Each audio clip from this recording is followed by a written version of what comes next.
안녕하세요. 저는 40대를 바라보는 평범한 주부입니다. 대한민국 주부들은 명절이 되면 어떻게 해서든 친정에 가려고 눈에 불을 켠다고 하죠. 친정에 가면 집안일도 안 해도 되고 엄마가 해주는 밥 먹고 편안하게 쉴 수 있다는 이유일 겁니다. 아마도 친정 부모님의 사랑 속에서 자란 터라 결혼을 해도 주부들의 마음의 안식처는 친정입니다. 그런데 얼마 전 충격적인 뉴스를 보고 세상의 친정 부모님이 다 그렇진 않구나라는 생각을 하게 됐습니다. 뉴스 내용은 돈 때문에 자주 다투는 부모님을 보며 커서 돈을 많이 벌겠다고 결심했다는 한 여성. 그녀는 좋은 직장에 취직했으나 키워준 은혜를 갚으라는 부모님의 강요가 점점 버겁게 느껴졌다고 했습니다. 아버지가 허리를 다쳐 일을 할 수 없게 된 이후 가족의 생활비를 오롯이 책임지고 있었다는 사연의 주인공은 친정 부모님의 돈 욕심에 못 이겨 직원들이 살 수 있는 사원 임대 아파트 입주로 독립을 하게 됐다고 합니다. 그런데 부모님의 반응이 정말 황당했습니다. 부모님은 딸에게 양육비 반환 계약서를 내밀었다고 합니다. 계약서 내용은 월 200만 원씩 20년간 상환하라는 것이었습니다. 더 어처구니가 없는 건 양육비 송금이 하루만 늦어져도 계약서를 들고 회사 앞으로 찾아와 돈을 요구하는 부모의 행동이 과연 정상인가 많은 고민을 하게 됐습니다. 사실 제가 이 뉴스를 보고 충격과 분노를 느꼈던 이유는 바로 제가 살아온 이야기도 뉴스보다 더 힘든 세월을 견뎠기 때문입니다. 부모라면 자식이 어려운 상황에 처하면 모든 것을 내놓고 도와주고 또 자식이 좋은 일이 생기면 다 내 자식이 잘 돼서 그렇다고 말하는 것이 보통의 부모 아닌가요? 하지만 전 지금 부모님과 인연을 끊고 살아가고 있습니다. 왜 제가 낳아주고 길러주신 부모님을 등지게 됐는지 그 이야기를 지금부터 들려드리겠습니다. 저는 3남매 중 맏딸입니다. 어릴 때 기억은 잘 안 나요. 기억이 나는 초등학교 시절에 저는 항상 동생을 봐야만 했습니다. 엄마 혼자 일을 하셨기 때문에 중고등학생 시절까지도 동생들을 돌본 기억뿐이 없습니다. 엄마 왔다. 엄마! 아유, 내 새끼들 밥 먹었어? 누나가 라면 끓여줬어. 뭐? 라면? 야, 정주영! 왜? 내가 생선도 사놓고 국거리도 사놨는데 왜 동생들한테 라면을 먹여? 어? 나 내일 중간고사 시작이야. 공부할 게 산더미라고. 그래서 오늘은 그냥 간단하게 먹었어. 지금 우영이랑 호영이랑 한창 클 나이라 내가 신경 쓰라 했지. 가뜩이나 키가 안 자라 속상해 죽겠는데 애들한테 인스턴트나 먹이고. 아휴, 네가 누나냐? 어? 엄마, 난 어릴 때 나 혼자 라면 먹고 그랬어. 엄마 그때 나한테 인스턴트 먹지 말라고 걱정해 준 적 있어? 없잖아. 수갈딱지하고는 지금이랑 그때랑 같아? 엄마는 밖에 나가서 뼈 빠지게 일하는데 동생들 좀 보는 게 그렇게 안 이꼽니? 나쁜 기집애. 너는 니만 잘난 줄 알지? 네 동생들 잘 되면 너도 좋은 거야. 그걸 생각해야지. 그럼 나는? 나도 잘 되면 좋잖아. 그럼 나도 좀 신경 써줘. 넌 네가 알아서 하잖아. 그리고 내가 너까지 신경 써야 돼? 됐고. 한 번만 더 동생들 라면 먹이면 그땐 그냥 너 굶을 줄 알아? 알겠어? 이렇다 보니 전 학교 생활도 제대로 할 수가 없었고 친구들과 논다는 건 상상도 못했죠. 하루는 제가 엄청 열심히 한 숙제를 동생들이 다 찢어놨습니다. 전 너무 화가 나 동생들을 야단쳤죠. 야, 호영이, 우영이. 이거 니들이 이랬어? 그게 뭐야? 형아가 저걸로 비행기 날리면 잘 날아간다고 해서 했는데. 야, 너 글자 몰라? 누나 숙제장이잖아. 3일 내내 얼마나 고생해서 한 숙제인데 왜 이렇게 망쳐놔? 너는 안 되겠다. 누나한테 혼 좀 나야겠어. 이리 와. 전 너무 화가 나서 동생들 엉덩이를 때리고 있었는데 갑자기 엄마의 고함 소리가 들렸습니다. 야, 너 뭐 하는 짓이야? 엄마, 아니 얘들이 내 숙제를... 이게 어디서... 아프다고! 네가 아무데나 놔두니까 애들이 그런 거잖아. 네가 잘 챙겨야지. 왜 죄 없는 애들을 때리긴 때려, 어? 엄마가 동생들 손이 닿는 곳에 노트를 든 저를 혼내는 게 저는 이해가 되질 않았습니다.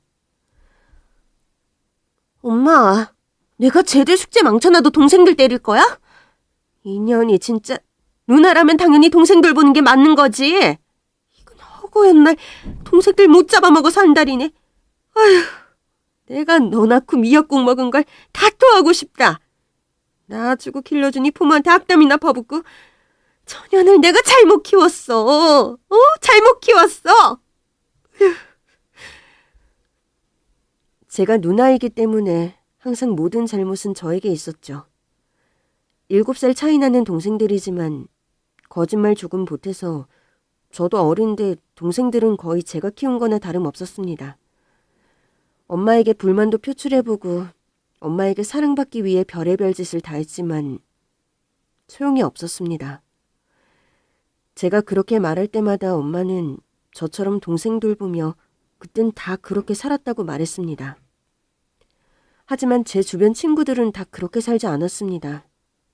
전 엄마와 외출한다고 하면 엄마가 시장을 볼 때 짐꾼으로 따라갔을 뿐 외식을 하거나 엄마랑 다정하게 데이트를 한다는 건 단 한 번도 없었습니다. 하지만 엄마는 남동생들은 엄마 가게에도 데려갈 만큼 늘 함께였죠. 아이고, 쌍둥이들 엄마 따라 낳았네. 이제 제법 인물이 나네. 우리 애들이 언제는 인물이 없었나? 나는 요새 그 정우성? 그 배우 보니까 우리 쌍둥이들이랑 참 많이 닮았다 생각이 들더라고. 자기들이 봐도 그렇지? 아유, 정우성. 요새 그 드라마 나오는 잘생긴 남자? 주영이 엄마, 너무 콩깍지 씌인 거 아니야? 정우성은 아니다. 왜? 봐봐. 눈, 코, 입. 닮았잖아. 솔직히 인물은 주영이 못 따라가지. 주영이가 아빠 닮아서 참 이쁘잖아. 얘가 뭐가 이뻐? 걔는 인물은 영 별로야. 다른 것도 마찬가지지만. 아니, 왜 이렇게 차별을 하냐? 주영이 엄마 보면 진짜 옛날 사람 같아. 딸년들은 필요가 없어. 옛날에 조상님들이 말했잖아. 기집애 낳으면 재주가 없다고. 우리 친정엄마는 나 낳고 몸도 제대로 못 풀었어. 시루치하고 똑 닮은 딸을 낳아봐야 내 심정 알 거야.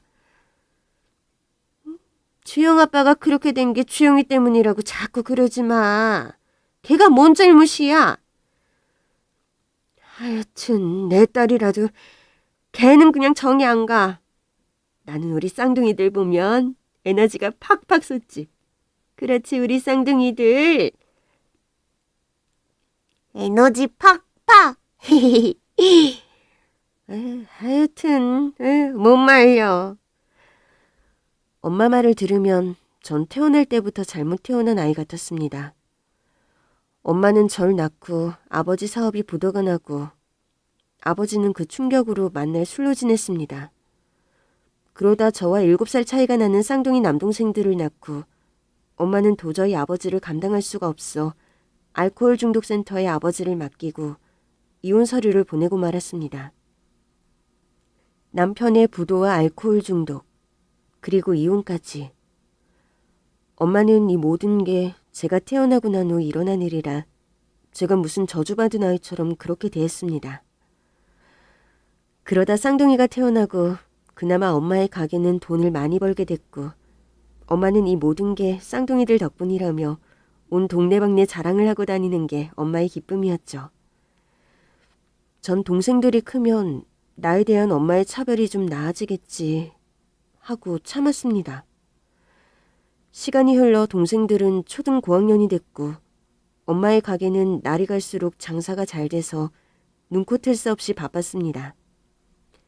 세상에서 제일 바쁜 고3이라 해도 전 동생들을 돌봤습니다. 그리고 열심히 일하는 엄마를 도와줘야 한다는 생각이 컸습니다.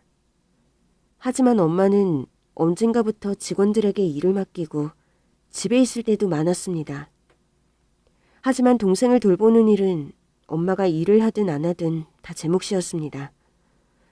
엄마는 동생을 맡기고 종종 외출도 하고 친구분들과 여행을 간다고 저에게 식구들의 식사를 책임지게 했습니다. 대학 입시를 앞두고 전 생각이 많아졌습니다. 과연 엄마가 동생들이 성인이 되면 날 다르게 대해줄까? 아니면 계속 이렇게 구박받으면서 살아야 할까? 오만 가지 생각이 절 짓눌렀습니다. 그런데 제가 엄마를 떠나야 제가 살 수 있다는 걸 느끼게 된 사건이 벌어지고 말았습니다. 알코올 중독센터에 있는 아버지가 갑자기 돌아가시게 됐고 엄마는 이혼을 했지만 그래도 한때 남편이었기에 장례식을 치러주었습니다. 아버지 사랑은 못 받았지만 그래도 아버지를 잃은 슬픔은 생각보다 더 컸습니다. 눈물로 매일매일 장례식장을 지키는 저에게 엄마는 갑자기 절 불렀습니다. 너 주민등록증이랑 도장 집에 가서 좀 가져와. 왜? 시키면 시키는 대로 해. 지금 갔다 와. 내일 오전에 일찍 온다고 했으니까. 전 엄마가 시키는 대로 신분증과 도장을 챙겨왔고 다음날 아침 낯선 사람들이 저와 엄마를 찾았습니다. 상심이 크시겠습니다. 먹고 살다 보니 아이들 아빠를 지키지 못했네요. 그래도 이혼한 남편분 장례도 치러주시고 대단하십니다. 아무리 서류상으로 이혼했다고 해도 애들 아빠는 아빠니까요. 아유 참, 우리 딸 주영이에요. 주영아, 인사드려라. 안녕하세요. 그래, 네가 주영이구나. 아버지가 이렇게 되셔서 슬픔이 크겠구나. 아버지가 그래도 큰딸을 가장 생각하셨는지 사망보험금을 주영이 앞으로 들어놓으셨더라. 아마 주영이가 태어나고 바로 계약한 상품 같은데. 아버님이 큰딸에 대한 애정이 많으셨나 봅니다. 그럼요. 저 우리 주영이 없으면 못 살아요. 주영이 아빠처럼 제가 우리 딸 얼마나 금이야오기야 키웠는데. 금이야오기야 키웠다고요? 어처구니가 없었습니다. 만날 집안일에 동생들 키우는 것까지 모두 제게 맡기고 요즘 가게 장사가 잘 된다고 놀러나 다니는 사람이 어떻게 이런 말을 할 수 있는지. 정말 내 친엄마가 맞나 이런 생각을 했습니다. 자, 제가 부탁드린 건 준비해 오셨죠? 네, 주영아, 엄마가 이야기한 거 드려. 전 이게 뭔지도 모르고 일단 도장을 찍고 사인을 했습니다. 아버님 사망보험금 주영이 학생 앞으로 갈 겁니다. 주영아, 엄마 많이 위로해드려. 엄마는 이제 주영이가 지켜드려야 해. 저는 그럼 가보겠습니다. 네, 조심히 가셔요. 아이고, 아유, 주영이 아빠. 아이고. 그러나 이를 종합해보면 알코올 중독센터에 들어갈 때부터 면회 한 번 안 갔던 엄마가 아버지가 돌아가시고 사망보험금이 있다는 사실을 알게 됐고 그게 제 앞으로 돼 있다는 걸 알고 이 말도 안 되는 연기를 펼친 겁니다. 통장 내놔. 엄마, 우리 아빠 면회 한 번 안 갔잖아. 아빠 우리 없이 병원에서 쓸쓸히 돌아가셨다고. 엄마는 양심도 없어? 네 아빠가 나한테 해준 게 뭔데? 내 배 아파서 새끼들 셋이나 낳았고 내가 먹여 살렸어. 그나마 사망보험금이라도 틀어놔서 내 분이 풀린다. 그리고 엄마, 이거 아빠가 내 앞으로 들어둔 보험이잖아. 그런데 왜 엄마는 나한테 설명 한마디 없이 통장부터 내놔라는 거야? 그러면 안 되잖아. 인연이 앱닥치지 못해? 사람들 들으면 어쩌려고. 내가 네 입에 처박은 밥값만 따져도 넌 나한테 돈을 더 줘야 해. 이건 네 돈 아니야. 그러니까 꿈도 꾸지 마. 아버지 영정사진 앞에 두고 엄마랑 이런 말을 한다는 자체가 너무 부끄럽고 죄송했습니다. 그런데 더 어이가 없었던 건 엄마는 새 남자친구가 생겼고 그 돈을 홀라당 그 남자 사업자금에 투자했다는 걸 알게 됐습니다. 엄마, 미쳤어? 말버릇이 그게 뭐야? 아빠 목숨값을 그 아저씨한테 준 거야? 이 기집애가? 그래, 줬다. 주면 어쩔 건데? 나 대학 가야 해. 부모라면 그 돈으로 자식 대학 등록금 대줘야 하는 게 정상 아니야? 대학? 너 진짜 웃긴다. 대학 가고 싶으면 네 힘으로 가. 20살이면 성인이야. 성인이 돼서도 엄마한테 손 벌리는 건 자식된 도리가 아니지. 대학을 가든 대학 할아버지를 가든 난 모른다. 넌 가만히 보면 항상 이기적이야. 이 집에 맞이라면 얼른 돈 벌어서 집에 보탬이 되고 싶다는 생각이 안 드니? 네 밑으로 동생이 줄줄이야. 직장 구할 동안 이 집에서 먹고 자고 싶으면 네가 계속했던 일이나 해. 동생들 돌보고 집안일하는 게 네가 해야 할 일이야. 양심이 있다면. 전 그 이야기를 듣고 이 집에서 한시라도 벗어나고 싶다는 생각뿐이었습니다. 대학을 가면 나아질 거란 꿈도 다 제 착각이었죠. 저는 글을 쓰는 걸 좋아했습니다. 대학을 가고 싶었고 작가가 되고 싶었죠. 하지만 대학 문턱에도 못 가게 하는 엄마를 보니 전 평생 이 집 식모살이나 하고 살 것 같다는 두려움이 커졌습니다. 리얼이야? 진짜 너네 엄마가 그랬다고? 주영아, 난 네가 엄마 욕할 때마다 설마 했어. 그런데 정말 이건 아니다. 하루라도 빨리 집에서 벗어나고 싶어. 근데 언제 돈 벌어서 집 구하고 하냐고. 그럼 방향을 돌려. 뭐? 네가 원하는 거 다 하려면 공무원 시험을 쳐. 직장, 숙소 다 한 방에 해결될 거고 엄마랑도 멀어질 수 있어. 그리고 공무원이래 연금도 나오니 그것만한 게 어딨냐? 너 공부 잘하잖아. 1년 바짝 해서 시험에 붙어버려. 친구의 말을 듣고 바로 이거다라는 생각을 했습니다. 전 뒤도 돌아보지 않고 1년 동안 불평불만 없이 동생들 돌보고 엄마 일 돕고 집안일하며 공무원 시험에 붙으려고 죽을 힘을 다해 공부했습니다. 그리고 1년 뒤 저는 공무원에 합격하게 됐습니다. 됐어. 이 집에서 드디어 탈출하는구나. 시험에 붙었다는 소식을 듣자마자 전 영화 쇼생크 탈출처럼 장기 복역수가 탈옥에 성공한 것처럼 날아갈 듯 기뻤습니다. 그리고 전 엄마에게 이야기를 했습니다. 이년인, 넌 네 혼자 잘 먹고 잘 살려고 머리 썼네? 야, 못 가. 절대 못 가. 엄마 말대로 나 성인이야. 이제 내 인생 내가 결정해. 엄마가 아무리 뭐래도 난 갈 거야. 그럼 매달 생활비 보내. 안 그럼 못 가. 엄마도 벌잖아. 그리고 이제 쌍둥이들도 다 컸어. 내가 언제까지 이 집 뒷바라지를 해야 해? 나도 내 인생이 있어. 안 돼, 못 가. 이거나! 난 정말 단 한 번이라도 엄마한테 인정받고 사랑받고 싶었어. 그런데 엄마는 내가 태어난 것 자체가 인생의 오점이라 생각했잖아. 그러니 이제 나도 사랑받고 살고 싶어. 제발. 안 돼. 못된 년, 이기적인 년. 가다가 콱 그냥 사고나 나버려라, 이 나쁜 년아. 전 미리 챙겨둔 짐을 가지고 그 길로 집을 나왔습니다.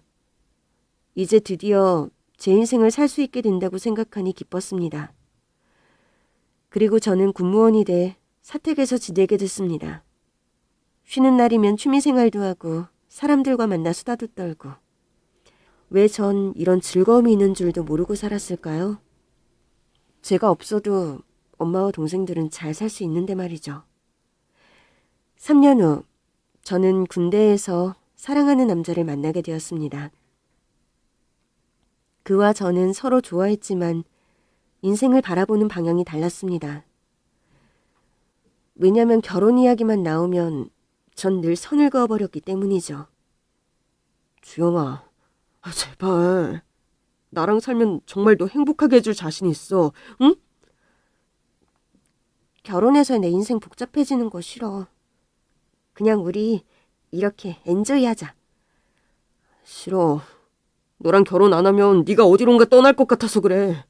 주영아. 내 마음은 안 변해. 그러니까 그만해. 너 자꾸 이렇게 나오면 나도 마지막 카드를 쓸 수밖에 없어. 뭐라고? 남편이 이야기한 마지막 카드는 바로 엄마였습니다. 3년 동안 소식도 없이 산 엄마에게 남편이 전화를 했고 엄마는 무슨 생각인지 남편과 저의 결혼을 밀어붙이기 시작했습니다.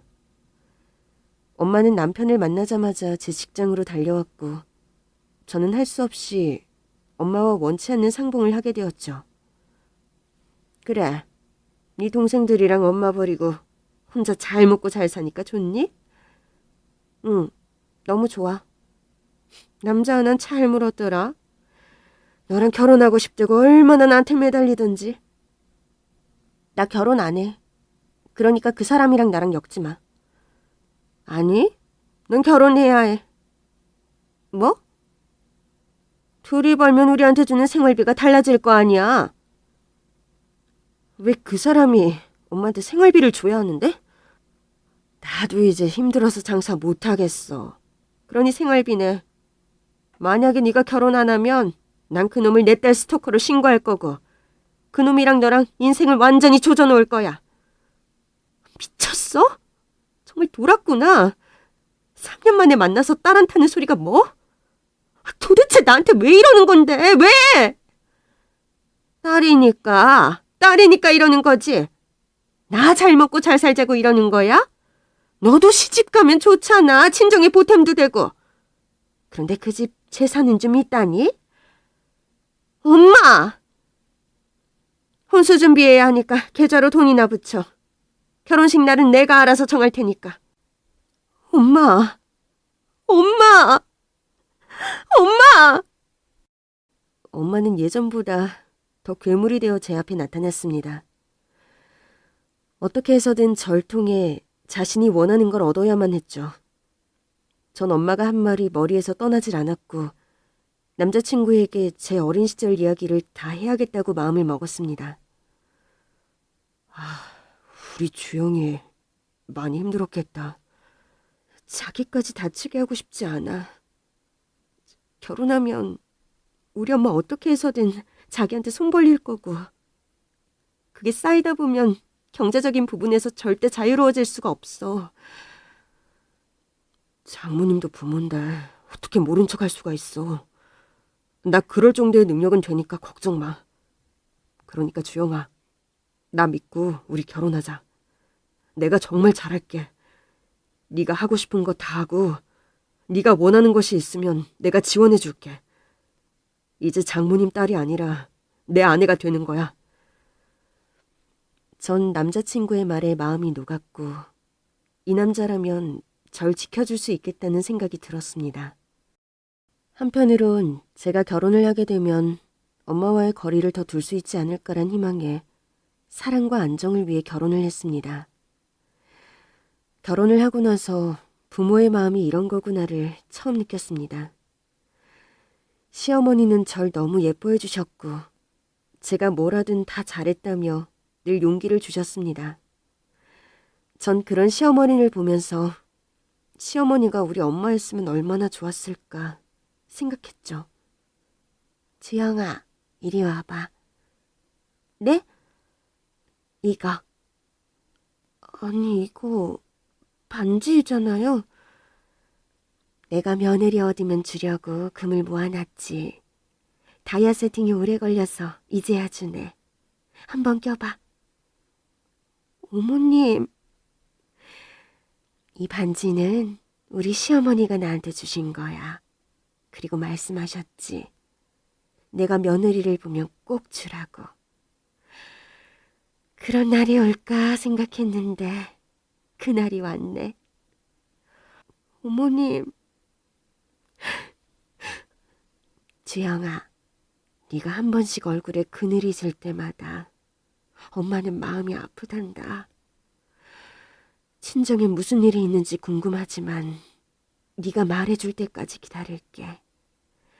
친정 어머니도 우리 강철이에게 부모님이야. 그러니까 너무 부담 갖지 말고 미안해하지도 마.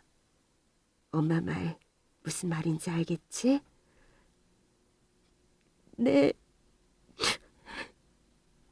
시어머니는 말하지 않아도 제 마음을 다 꿰뚫어 보신 것 같았습니다. 하지만 제 친정에 대한 이야기를 막상 드리려니 너무 부끄럽고 용기가 나지 않았습니다. 그렇게 전 시어머니와 남편과 행복하게 살아가고 있는데 갑자기 외국에 사시는 시이모님이 큰 병에 걸리셔서 어머님이 이모님 병간호를 하시겠다고 하셨습니다. 엄마, 이모 정말 괜찮아지겠죠? 낫게 해야지. 아휴, 어머님 너무 걱정 마세요. 그리고 가셔서 어머님도 건강 잘 챙기셔야 해요. 아셨죠? 그래, 그러마. 시간이 꽤 걸릴지도 몰라. 그동안 둘이 밥 잘 챙겨 먹고 엄마가 자주자주 연락할게. 네, 어머님.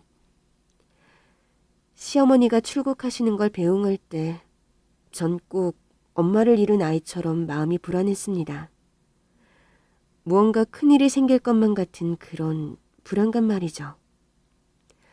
다행히 시이모님은 병이 많이 호전되셨지만 시어머니가 한국으로 돌아가는 걸 자꾸 말리셨습니다. 한국 간다고 하면 저렇게 눈물바람이니 내가 어떻게 해야 될지 모르겠다. 이모도 힘들어서 그런 거죠. 이모도 가족도 없잖아요. 그러니까 주영이 배 많이 불렀지? 네, 다음 달이면 우리 공주가 나오네요. 내가 가야 하는데 미안하다. 이참에 엄마도 이모랑 좋은 시간 많이 보내고 천천히 들어오세요. 외국에서 몇 년 사는 것도 괜찮아요. 그래, 내가 봐서 한국 한번 들어가마. 주영이한테도 안부 전해줘.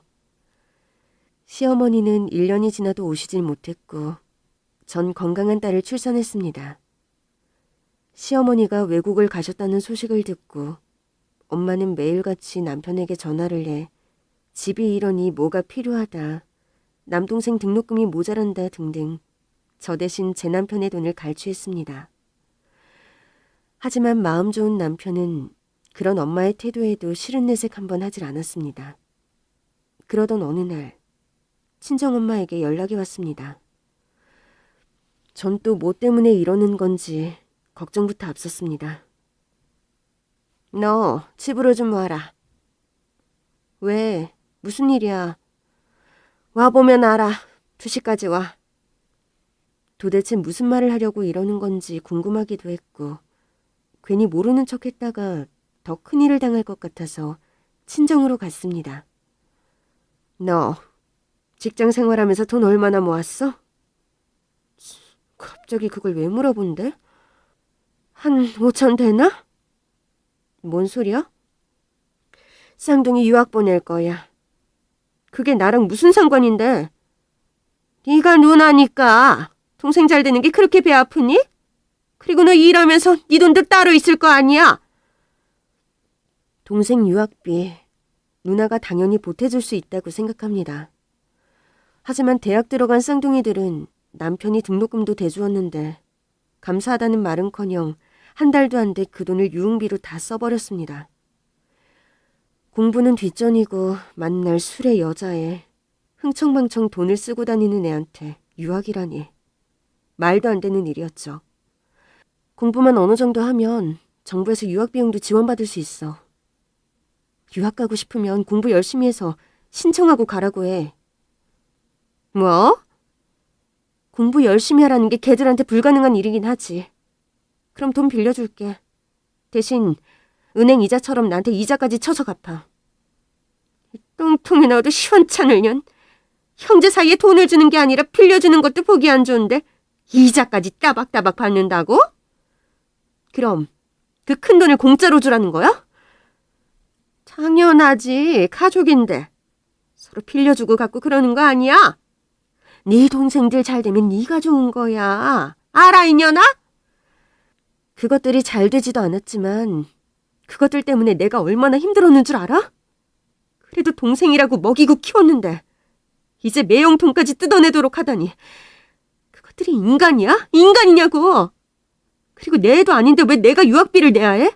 엄마 갈 일 아니야? 엄마는 갑자기 제 핸드백을 머리에 던졌고 제 가방을 뒤지면서 돈 내놓으라고 난리를 쳤습니다. 내놔! 돈 내놓으라고! 미쳤어. 미쳤다고. 나 돈 없어. 직장 생활하면서 나 돈 다 썼어. 나도 남편한테 생활비 타서 생활하는데 왜 나한테 지랄이야? 왜? 남편이 있다고 이제 부모도 부모로 안 보이냐? 형제도 형제 같지가 않지? 이년아, 넌 절대 나한테서 못 벗어나. 하늘이 무너져도 넌 내 딸이니까. 점점 더 엄마가 무서워졌습니다. 결국 엄마는 남편에게 전화를 했고 남편은 대출까지 내가며 5천만 원을 동생에게 보냈습니다. 알고 보니 돈의 사용처는 유학 비용이 아니라 동생이 음주운전하다 큰 사고를 내서 필요한 합의금이었습니다.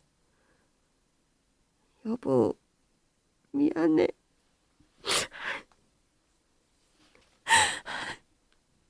뭐가 미안해. 동생들 철창 가게 할 순 없잖아. 가족인데 우리가 도와야지. 여보, 이제 진짜 마지막이야. 나 죽는 걸 보기 싫으면 엄마한테 절대 돈 주지 마. 응? 제발. 우리 부부는 아끼고 아끼면서 집장만도 했고 남들 놀 때 더 일했습니다. 아이도 낳고 정말 행복한 가정을 꿈꾸며 살았습니다.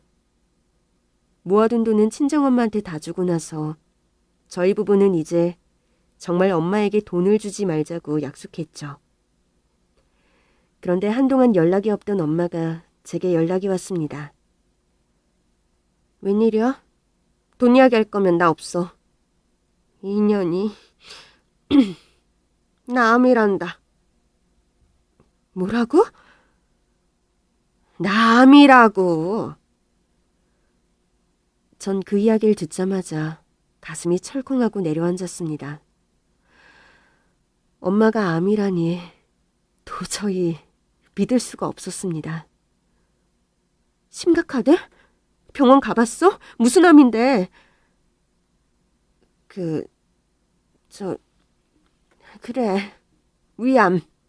위암이란다. 치료비가 좀 드는데 돈이 좀 필요하다. 난 네 동생들 아이 낳고 잘 사는 거 보고 죽고 싶다. 그러니 네가 좀 도와줘야겠다. 알았어. 당장 내일 나랑 병원 가보자. 나을 방법을 찾아봐야지. 됐어. 네 동생이랑 이미 갔다 왔고 치료만 잘 받으면 된대. 계좌 찍어줄 테니까 이리로 돈 좀 보내. 전 엄마가 암이란 소식을 듣고 절망에 빠졌습니다. 아무리 미운 엄마라도 내 엄마인데 저렇게 둘 수는 없다고 생각했습니다. 남편과 상의해 저는 엄마의 치료비로 4천만 원을 보냈고 엄마는 치료를 받고 있다며 저희를 안심시켰습니다. 엄마가 암에 걸린 사실을 안 후 전 엄마가 부탁하는 건 다 들어주려고 했습니다.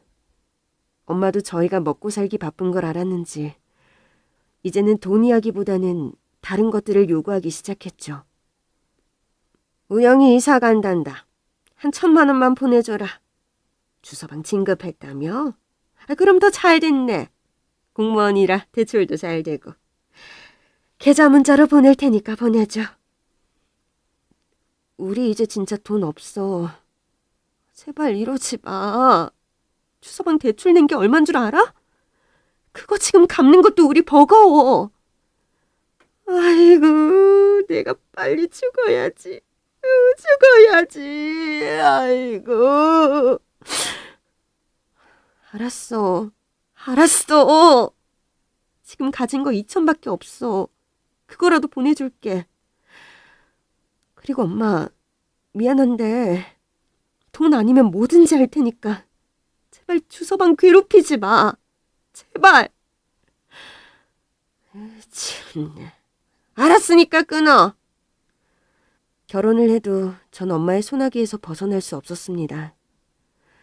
돈 아니면 뭐든 해주겠다고 했던 제 말이 그게 족쇄가 될 줄은 정말로 몰랐습니다. 엄마는 아프다는 핑계로 절 한시도 가만두질 않았습니다. 첫째 동생 우영이가 결혼을 하고 아이를 낳았을 때도 전 엄마 노릇을 대신해야 했죠. 네가 가서 산후조리 좀 해라. 시누이 좋다는 게 뭐니? 너네 다 키웠잖아. 저 출산했을 땐 코빼기도 안 보이다가 올케가 출산을 하니 저보고 산후조리를 하라니요. 전 또 엄마가 돈을 요구할까봐 힘들지만 올케의 산후조리를 다 해줬습니다.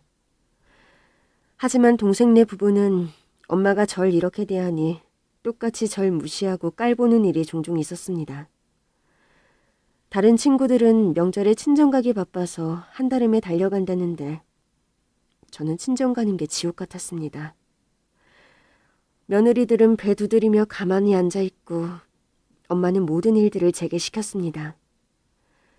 남편이 도와주려고 했지만 엄마는 남자는 부엌에 들어가는 게 아니라며 남편을 막아서기도 했죠. 밥 차려 설거지해 그리고 동생네 애들 뒤치다꺼리까지. 엄마는 암투병 중이니 애를 볼 자신이 없다고 하면서 주말이면 조카들을 막무가내로 제게 맡겼습니다. 그리고 올케가 밥하기 싫다고 하는 날이면 저희 집으로 와 꼭 밥을 먹고 갔습니다. 그날도 동생 식구들은 애들과 엄마를 데리고 와 저녁을 차려달라고 했죠. 엄마, 야 왜? 죄 졌어? 큰 소리로 말해. 준아가 자꾸 엄마 병원 한번 같이 가자고 하는데 어쩌지? 청년은 내가 죽는다고 하니까 요새 치라를 안 하네. 병원 이미 갔다 왔다고 해. 엄마, 이제 그냥 다 나았다고 해. 거짓말도 한두 번이지. 두단가 나 잡고 엄마 암 걸려서 불쌍하다고 울고불고 난리야. 그럴 때마다 마음이 조마조마해 죽겠다고. 전 피곤하다고 방으로 들어간다던 엄마에게 과일을 갖다 주러 가다 동생과 엄마가 하는 이야기를 듣고 말았습니다. 손이 부들부들 떨리고 이 상황을 어떻게 해야 하나 생각했죠. 여기 서서 뭐해? 과일 거실로 가져와. 사람이 너무 화가 나면 숨이 막히고 말문이 막힌다는 거. 그때 전 그걸 알게 됐습니다. 아무런 말도 할 수 없을 정도로 전 패닉 상태에 빠졌죠. 암에 걸려 아프다던 엄마의 말은 다 거짓이었고 암이라고 절 이렇게 부려먹었던 걸 생각하면 진짜 미쳐버릴 것 같았습니다. 그동안 저는 친정엄마한테 철저히 사기당했고 이용당한 것이었죠. 어머님, 저 다음 주에 아파트 엄마들 모임 있는데 저희 집 순서거든요. 근데 음식 준비를 어떻게 해야 할지 막막해요. 뭐가 걱정이냐? 주영이 불러다 시켜. 형님이요? 그래, 마음껏 빌려줄 테니 필요할 때 연락해. 내가 물건이야? 뭐? 엄마가 뭔데 날 빌려준다는 거야? 엄마가 뭔데? 전 거실에 있는 상을 그대로 뒤집어 버렸고 동생네 가족과 엄마는 너무 놀라서 절 빤히 쳐다봤습니다. 자식한테 암이라고 거짓말해. 엄마한테 준 돈, 그 많은 돈, 그거 어떻게 모은 돈인지 알아? 나 하고 싶은 거 안 하고 내 식구들한테 안 쓰고 이것들한테 줬어. 이들이 사람이야? 인간이야? 미친 것들아! 뭐라는 거야? 입만 벌리면 거짓말. 엄마는 암이 아니라 거짓말에 아마 저 세상 갈 거야. 나 낳고 미역국 먹은 게 아깝다고 했지. 난 엄마 뱃속에서 태어난 게 지옥이야. 20살 때 끊어냈어야 했는데. 부모면 부모답게 행동해. 이젠 엄만 내 부모 아니야. 내 이름 입에 올리지 마. 그땐 나도 내 자신을 감당하지 못할 만큼 어떤 짓을 할지 모르니까. 천년이? 그러니까 왜 그런 말도 안 되는 거짓말을 하냐고. 엄마 누나 없이 어떻게 살 건데? 우리는 또 어떡해? 말 좀 해봐.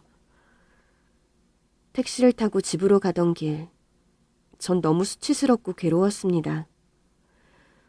어떻게 자식한테 이럴 수가 있는지 정말 용서할 수가 없었습니다.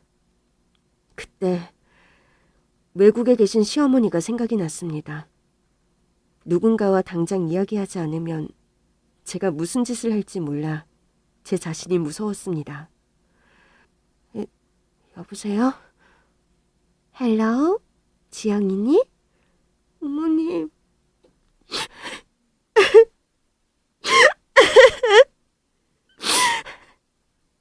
그래, 주영아. 무슨 일 있니? 왜 울어?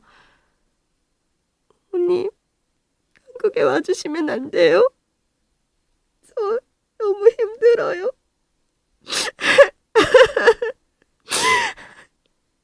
무슨 일인데? 알았다. 이제 일단 엄마가 제일 빠른 티켓으로 알아볼게. 울지 말고. 알았지? 전 그렇게 시어머니와의 통화가 끝난 후 분노를 주체하지 못하고 친정 식구들에게 준 돈을 다 돌려받기 위해 소송을 걸었습니다. 이 질긴 인연을 끊으려면 이 방법밖에 없다고 생각했습니다. 남편에게도 부끄러워 도저히 입이 떨어지지가 않았습니다. 암에 걸렸다고 거짓말한 엄마가 그동안 우리 식구들 돈이며 말도 안 되는 요구까지 했다는 걸 알면 남편이 어떻게 생각할지 무서웠습니다. 한 달이 지났을까요? 갑자기 누군가 문을 쾅쾅 두드리며 문을 열라고 소리를 쳤습니다. 예상대로 친정엄마였습니다. 문을 열자마자 친정엄마는 제 따귀를 때리고 제 머리채를 잡고 아파트 밖으로 나갔습니다. 머리채를 잡힌 절 본 사람들은 놀라서 수근수근거리기 시작했죠. 동네 사람들, 인연이 내 딸인데 치엄마가 암에 걸렸는데 치료비 좀 달랬더니 이제 와서 그 돈 다 내놓으라고 여기 이거 자식이 부모한테 소송을 냈습니다. 이게 말이 됩니까?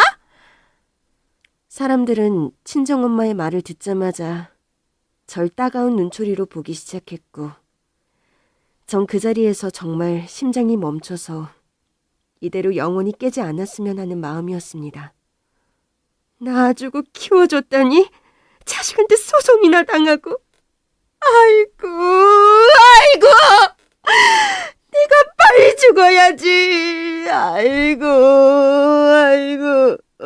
동네 사람들.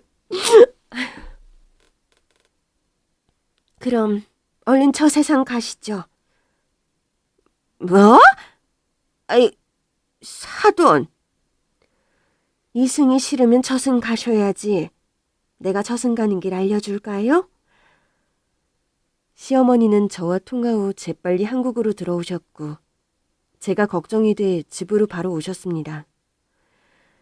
그런데 이 말도 안 되는 상황을 보고 사돈이고 뭐고 없다며 친정엄마를 쥐잡듯 잡았습니다.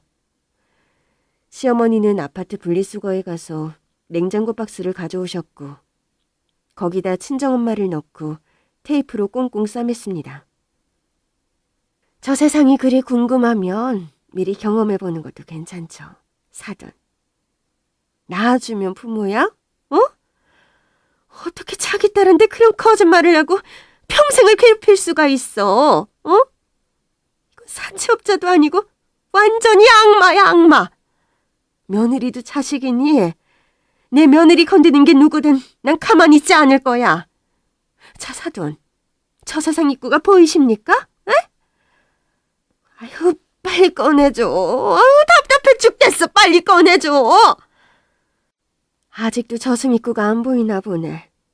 그러면 내가 구멍을 더 잘 메워줘야겠네.